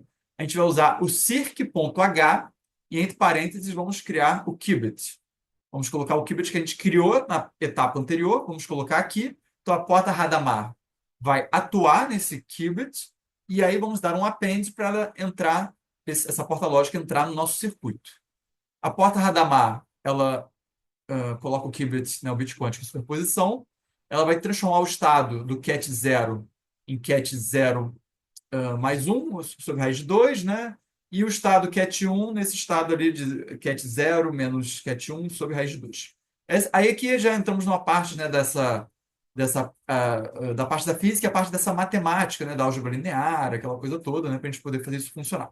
Mas vamos nos focar na parte do Cirq, né, que a gente vai usar o Cirq.h. Outra porta são as portas Pauli, né? A gente tem a porta X, Y e Z, e a gente vai colocar ali o Cirq.x e o qubit entre parênteses, Cirq.y e o qubit entre parênteses, e o Cirq.z e o qubit entre parênteses.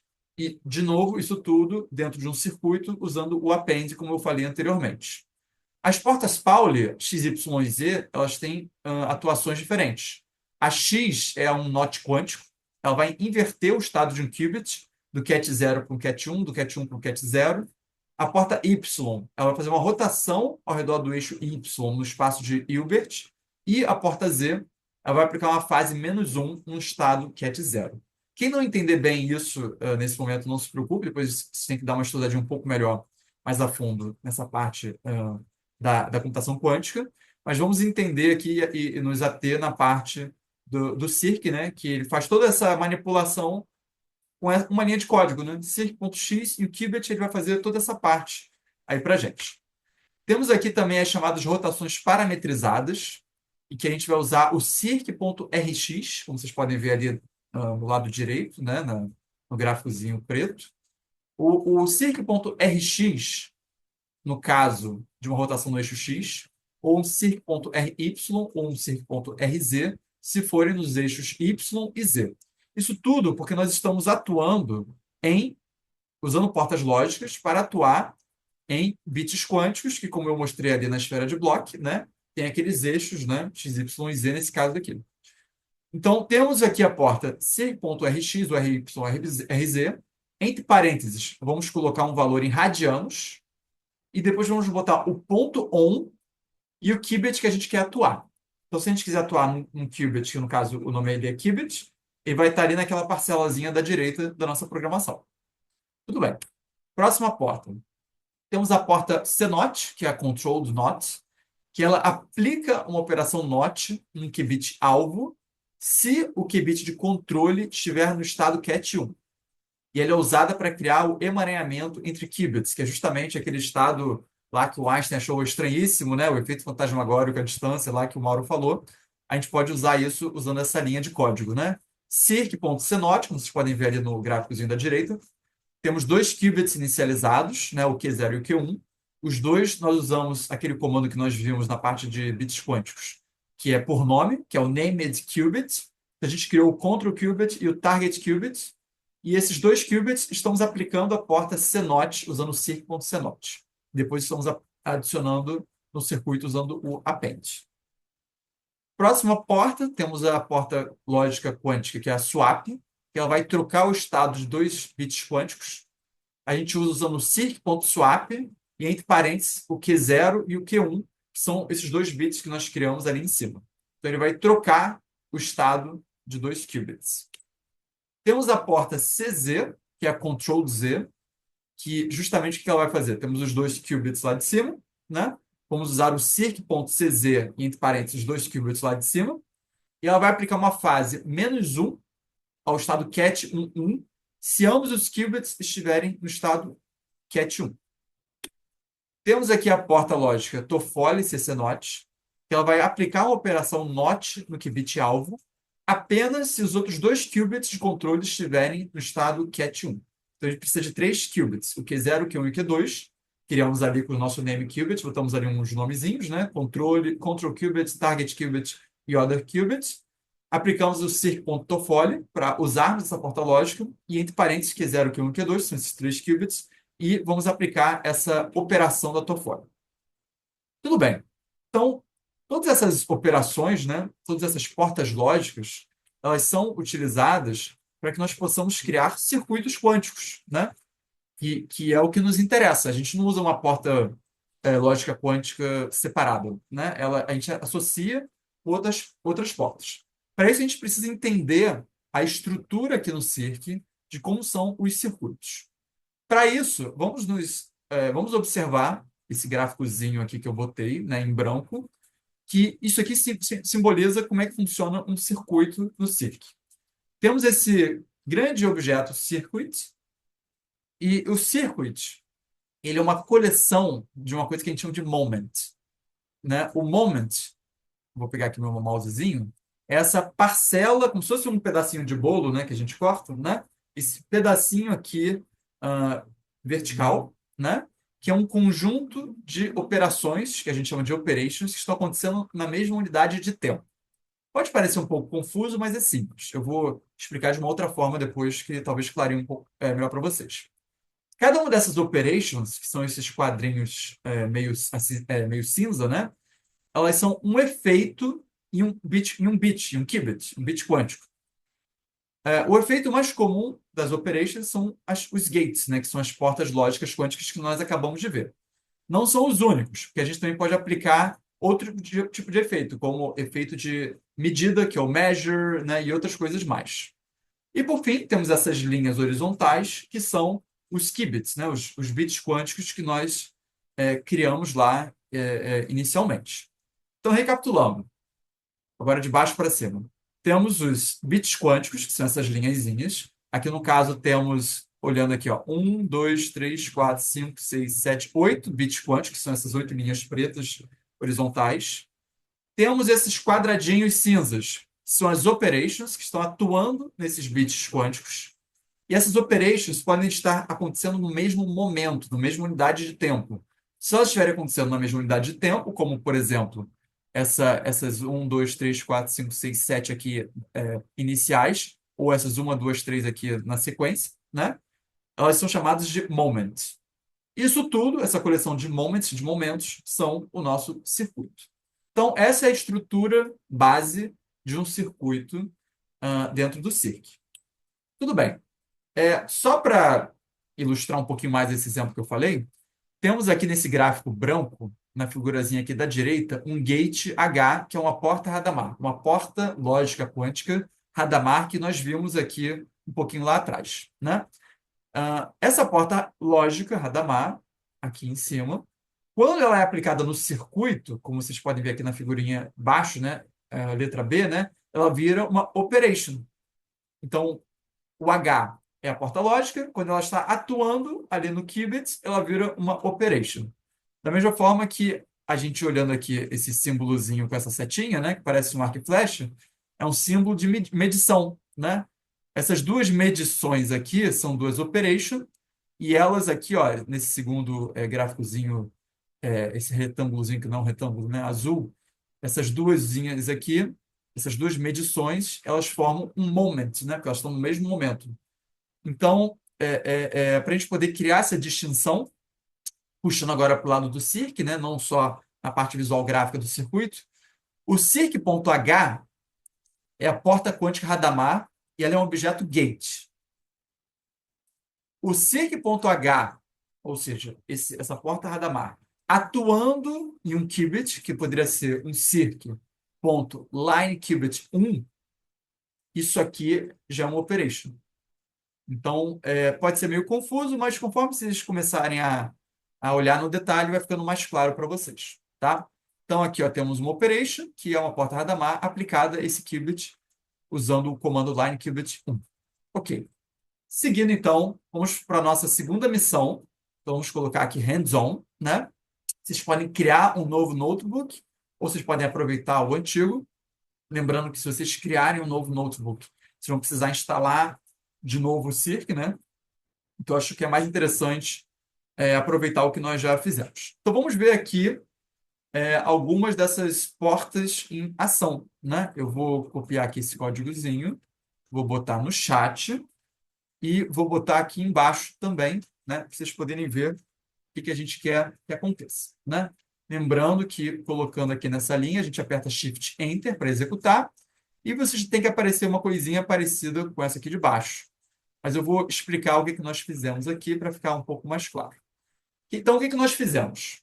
Criamos 3 qubits, o qubit A, o qubit B e o qubit C, usando o comando circ.namedQubit, que é o que nós já vimos, que a gente usa para criar nomes, palavrinhas, né? E aqui vamos mandar imprimir, e não só vamos mandar imprimir usando o print, como dentro desse print, a gente vai atuar usando a porta Hadamard, circ.h, atuando no qubit B, nessa primeira linha daqui. Na próxima linha, vamos atuar nos qubits B e C, usando a porta CNOT, que foram as portas que nós vimos lá atrás, usando circ.CNOT e, entre parênteses, esses dois qubits. Aqui outra CNOT, aqui outra Hadamard, e por fim aqui, vamos usar no circ.measure para medir esses objetos, esses qubits A e B. Então, a gente vai ver aqui alguma coisa, como vocês podem ver aqui nesse gráfico, né? A gente pode ver aqui o H, que é o símbolo da Hadamard, o CNOT, que é o símbolo da porta CNOT, e aí tem esse comando aqui, measure gate, que é meio grandinho, não se atentem a isso. Isso é importante saber que ele está medindo essas operações, tá? Ok. Então, se vocês fizeram isso, vocês conseguiram, parabéns.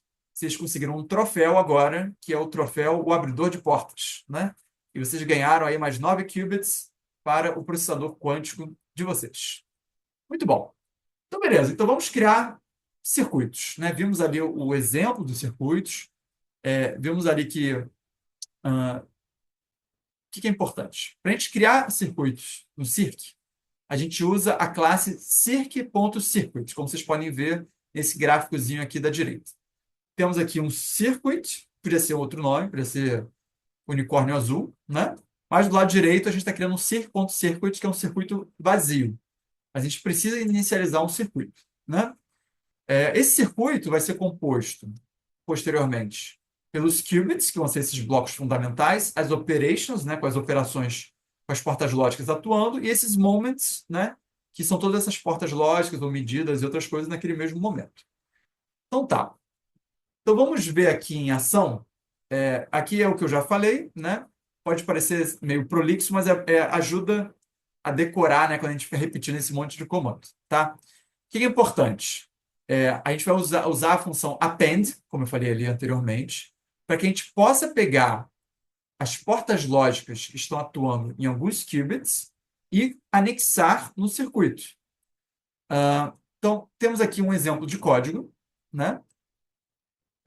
Onde a gente tem aqui na direita um circuito igual a circ.circuit. Criamos um circuito sem nada na primeira linha.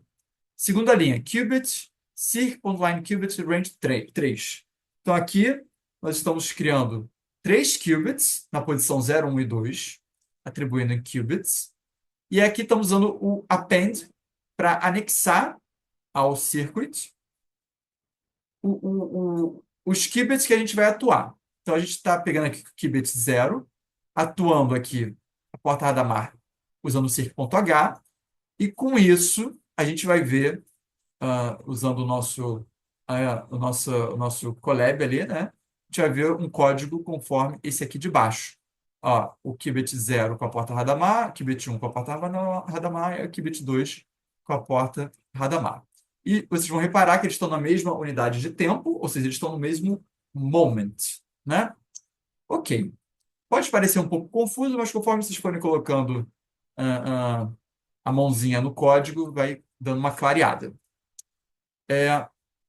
Ok. Aqui a gente tem uma outra forma de ver, né, de criar esse mesmo código, tá? Mas aqui eu estou usando um laço de repetição for. Para poder caber no slide, eu botei muita coisa na mesma linha, né? Então pode ficar um pouquinho confuso para entender. Mas basicamente, na primeira linha, estamos criando um circuito vazio, um circ.circuit. Na segunda linha, o que a gente está fazendo? Estamos atribuindo ao PS uma porta Hadamard, circ.h, que vai atuar num Q. Esse Q, ele vai fazer o quê? Um for, ou seja, ele vai varrer um conjunto de qubits que estão sendo criados aqui, que são 3. E aí, depois que ele faz isso aqui tudo, ele vai anexar isso no circuito. Então, uma outra forma da gente ver, né? Esses 3 qubits no mesmo momento, no mesmo moment, né? Tá. Então, vamos fazer, então, a nossa missão 3 aqui agora, né? Então, vamos botar aqui a nossa mãozinha na massa de novo. Eu vou pegar esse código e a gente vai justamente agora criar um circuito em momentos diferentes, né? Moments diferentes.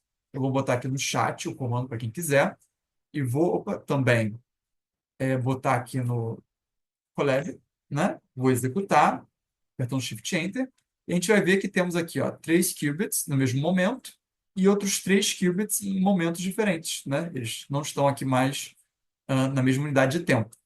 Então, vamos entender o que a gente está fazendo aqui, nessa apresentação. O que fizemos? Circ.circuit, criamos um circuito vazio. Segunda linha dos qubits, a gente está criando 3 qubits aqui, com range 3, com aquela forma que a gente já viu lá atrás. Estamos aplicando uma porta Hadamard H no qubit 0, e aqui no qubit 1, e aqui no qubit 2. Estamos dando um append, ou seja, estamos anexando no circuito e mandando-nos imprimir. Isso tudo fez esses 3 iniciais aqui, 0, 1 e 2. Na sequência, a gente está fazendo um monte de coisa ao mesmo tempo. A gente está mandando imprimir um circuito, usando circ.circuit, e estamos pedindo que as próximas operações sejam criadas em momentos diferentes, usando o circ.moment. O circ.moment é o que vai fazer essa distinção em moments distintos, né? Enfim, sendo redundante. Aqui estamos usando o circ.h, que é aplicando uma porta Hadamard em um Q, que é justamente um Q de qubit, que ele vai varrer os qubits que nós criamos ali em cima. E são 3, né? Então, com isso, vamos ter esse pedacinho aqui de baixo do circuito, né? Com 3 qubits em momentos diferentes. Ok. Então, pode ter, talvez, ficado assim um pouquinho confuso, por ser muito código, mas se vocês forem programando, aos pouquinhos vocês vão pegando. Então, para essa missão, parabéns, né? mas parabéns ou não, né? Porque agora a gente tem o prêmio, que é o prêmio do gato vivo ou morto, né? E esse prêmio a gente vai rodar aqui uma roleta para saber quantos qubits vocês vão ganhar aqui no processador quântico de vocês. Eu vou gerar aqui uma roleta. E vamos ver aqui, ó, deu momento de tensão. Ixi, esses se deram mal, gente. Então deu -3. Então vocês perderam 3 bits. O gato, coitado, tá morto, né? Colapsou isso daí.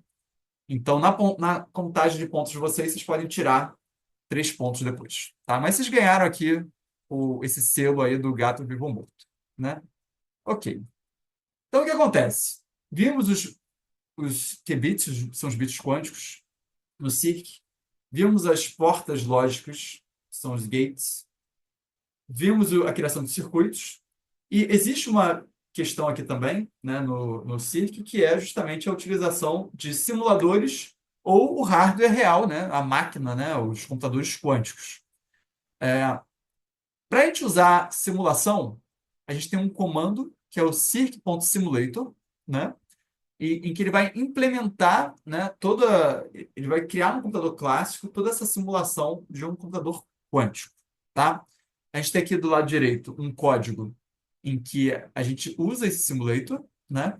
Basicamente, a gente está aqui importando o circ, estamos criando 2 qubits Q0 Q1, estamos aplicando aqui, criando um circuito, e estamos aplicando a porta Hadamard H no Q0, a CNOT no Q0 e no Q1, estamos medindo usando o circ.measure, né, essas 2 portas, e estamos simulando o circuito, usando um simulator, circ simulator, que é esse comando que a gente usa, e estamos criando aqui um experimento, né? A gente vai jogar aqui em result o resultado do nosso simulador. A gente usa um simulator.run para a gente executar esse circuito. A gente coloca aqui o circuito que a gente quer executar, que é esse que nós criamos aqui em cima, e o número de repetições, né? Que aqui no caso foram 10. E aqui vamos poder ver o resultado da simulação, né? Dando aqui um print result. E a gente vai ver aqui, no caso, né? Ele deu esse monte de 1, 0, 1, 0, 1, 0 aqui. Então, aqui é uma forma que a gente pode simular simuladores quânticos, né, no nosso computador. E também existe a forma, né, usando hardware real. Para isso, a gente precisa ter acesso a uma conta válida, né? Vocês precisam entrar lá no Google Cloud, precisam criar uma conta lá. Muitos desses serviços são pagos, né? Então não vou ter como simular aqui, né? E vocês precisam também ter as credenciais do API, né, da Google, né? Através do Google Quantum Engine, que é justamente essa plataforma, né, de computação quântica da Google em nuvem, né, que vai permitir, né, a execução desses circuitos em hardware quântico, como o Sycamore, né, e outros, tá? Ok. Outra coisa interessante, e aqui eu não vou me atentar muito ao código, é que a gente tem a parte dos devices, né? Os devices também são formas de a gente modelar as características, né, de dispositivos quânticos da Google. Então, a gente, não só da Google, mas de outros computadores, né? A gente usa essa classe device. Eu não vou entrar muito nessa parte aqui do código, né? Mas, enfim, é importante depois vocês saberem que isso existe e podem dar uma estudadinha lá naquele manual de referência. E o que acontece? O circ é muito amplo, né? A gente viu aqui a parte principal, né? Mas ele também permite, como eu falei, a criação de simuladores, máquinas virtuais quânticas. A gente pode criar histogramas e gráficos. A gente pode programar os qubits, né? Que são qubits de outras dimensões. A gente pode realizar experimentos, simulação de ruído e muito mais coisas, né? Para isso tudo, vocês podem ver aqui, né? No Quantum AI da Google, né? Dá uma lida lá. É muita coisa. E lembrando que muitas das coisas que nós estudamos hoje em computação quântica ainda são acadêmicas, né? Então, assim, são algoritmos quânticos, temos ali o algoritmo de Shor e outros para usar no circ, mas isso fica material para outra apresentação, porque, enfim, o nosso objetivo aqui era ver a parte mais inicial. Então, temos aí as referências do Quantum AI, né? Eu gostaria de dar aqui um parabéns para vocês, né? Que vocês desbloquearam uma conquista. Vocês ganharam uma insígnia, né, do Programador Supremo, e vocês ganharam aqui mais 10 qubits para o processador quântico de vocês. Então, no final, vocês ganharam isso aqui tudo, né? O selo do aprendiz circ, o abridor de portas, né, o troféu, o abridor de portas, o prêmio do gato vivo ou morto, que aí vocês vão tirar a pontuação -3 ali da roleta, e a insígnia do Programador Supremo. Então, Gostaria de dar aqui meus parabéns pela aventura quântica aqui no Cirque, né? Gostaria de agradecer a todos vocês. Espero que tenha ficado um pouco claro, né, como é que a gente utiliza essa tecnologia. E caso alguém queira seguir, adicionar em LinkedIn, né, temos aqui o meu LinkedIn, tem o QR Code. E é isso. Obrigado aí, pessoal. Obrigado, Wilson, Maria, Mary, todo mundo, Mauro. Vou parar aqui a apresentação agora. Opa, cadê o botãozinho? Muito bom. Muito bom, Eu não Mauro. estou Pô, achando muito aqui bom. para parar de compartilhar. Ah, tá cheio aqui. Pronto. Muito bom, Fabrício. Nada melhor do que a gente ter essas conversas técnicas, né, que deixam a gente com água na boca de um pouquinho mais, né, um pouquinho de mais conteúdo, um pouquinho mais de conhecimento. É, né, gostaria, óbvio, né, de agradecer a sua apresentação, Fabrício, muito boa mesmo, parabéns. Eu acho que o pessoal conseguiu, né, iniciar uma brincadeira aí com o espaço de colaboração e de hands-on aí, literalmente. Muito bom, parabéns. Eu vou dar 2 minutinhos para vocês, né, usarem o QR Code que está na tela ou acessar o link, tá? Isso aqui é uma pesquisa de satisfação, tá? Do nosso trabalho, para este trabalho de hoje, né? Esse trabalho, né, ele foi um trabalho que nos deu um pouquinho de trabalho e acabamos. Esse trabalho nos deu um pouco de trabalho, coisa horrível. Esse trabalho nos deu um pouco de problemas, né, por conta da gente tentar colocar isso no YouTube e não conseguimos, né, infelizmente, mas nós vamos colocar a gravação, tá? Então, pedir desculpa para vocês aí desse percalço técnico que aconteceu, ok? E eu vou falar um pouquinho agora do que nós temos planejado para esse ano, tá? Então, esse ano vai ser de muita atividade, porque nós queremos reforçar essa comunidade de Quantum, né, que nós construímos aí no longo desse final de 2024 até agora. Nós estamos planejando eventos que são workshops deste mesmo modelo, desse mesmo padrão, que vão acontecer talvez 15, 20 dias. Nós temos um evento grande que vai acontecer aí em dezembro. Opa, minha apresentação saiu bagunçada, eu não vou corrigir agora, gente, não dá. Nós vamos fazer workshops, né, online, vamos fazer hands-on labs, tá? Hackathon, nós vamos fazer, né, conteúdo VIP, vamos fazer papers, tá? E a nossa ideia é exatamente essa, tá? Fortalecer, né, nesse ano de 2025 a nossa comunidade e a representação dessa comunidade Brasil em relação ao quanto, né, de maneira expressiva, tá? Nós temos alguns parceiros que vão nos ajudar nesta agenda. Então, eu vou, né, sinalizar para vocês o que vai acontecer nessa agenda. Então, nós temos um hackathon que deve acontecer em abril. Esse hackathon não é desse grupo aqui, Quantum Brasil. Esse hackathon é uma parceria com a LAC Feynman. Essa parceria, esse hackathon acontece no dia 25 a 27 de abril e está sendo coordenado pelo Quantum Coalition, que é por meio da Universidade de Stanford, tá ok? Então, teremos novidades, assim que tiver as novidades, assim que tiver tudo certinho, a gente vai publicar para vocês trabalharem.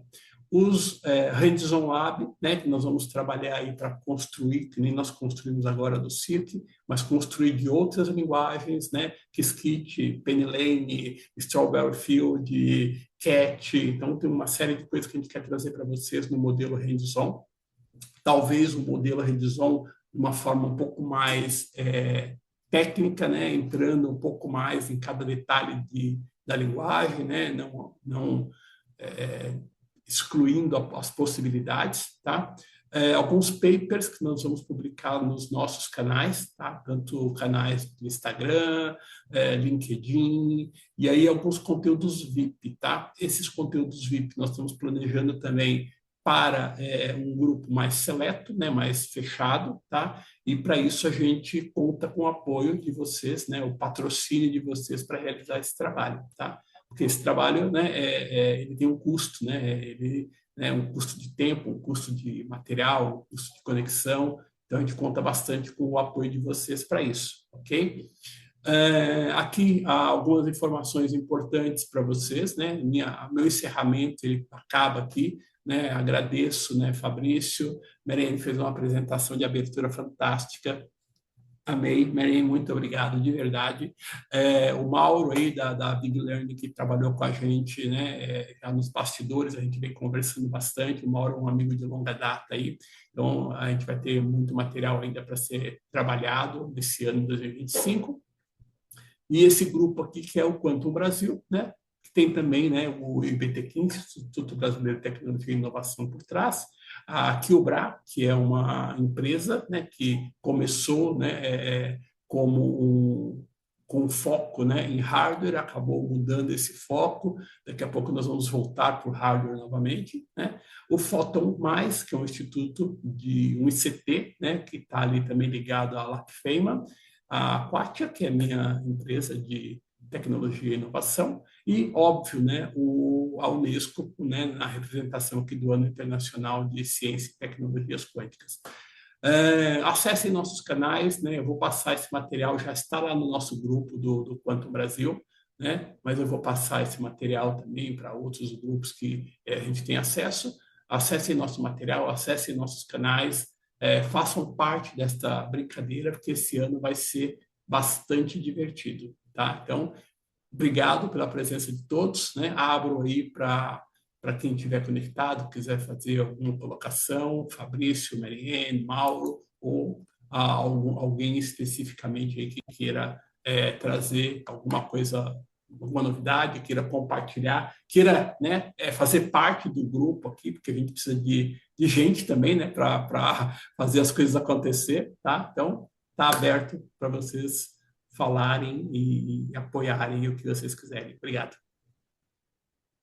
De mim, né? Só da minha parte é só agradecer, né? E estamos aí continuando aí nesse ano que vai ser muito interessante e é isso.